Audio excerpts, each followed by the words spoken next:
കേരളത്തിൽ നിന്ന് ആദ്യ വിമാന സർവീസായ എയർ കേരളയുടെ ആദ്യ വിമാനം ജൂണിൽ കൊച്ചിയിൽ നിന്ന് ഉണ്ടാകും. പ്രവാസി മലയാളികളുടെ പ്രതീക്ഷയ്ക്കായി ഒത്ത സർവീസായിരിക്കും എയർ കേരളയുടേതെന്ന് ചെയർമാൻ അഫി അഹമ്മദ് പറഞ്ഞു. എയർ കേരളയുടെ ആലുവയിലുള്ള കോർപ്പറേറ്റ് ഓഫീസ് ഉദ്ഘാടനം 15-ന് നടക്കും. ദക്ഷിണ മധ്യ ഇന്ത്യയിലെ ചെറുകിട നഗരങ്ങളെ മെട്രോ നഗരങ്ങളുമായി ബന്ധിപ്പിച്ചായിരിക്കും എയർ കേരളയുടെ ആദ്യ സർവീസുകൾ. ആദ്യഘട്ടത്തിൽ ആഭ്യന്തര സർവീസുകൾ ആരംഭിക്കുന്ന എയർ കേരള വൈകാതെ അന്താരാഷ്ട്ര സർവീസിനും തുടക്കമിടും. പ്രവാസി മലയാളികളുടെ പ്രതീക്ഷയ്ക്കൊത്ത് എയർ കേരള പറക്കുമെന്ന് ചെയർമാൻ അഫി അഹമ്മദ് പറഞ്ഞു.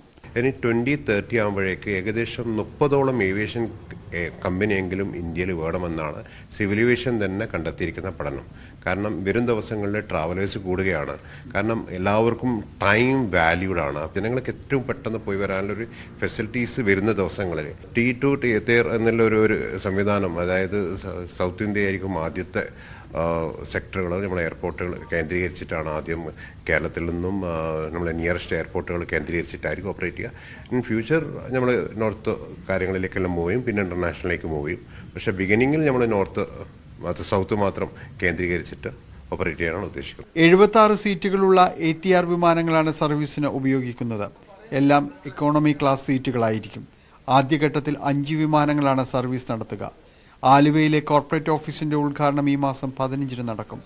200-ലധികം ജീവനക്കാർ ഇവിടെ ഉണ്ടാകും. ന്യൂസ് 18 കൊച്ചി.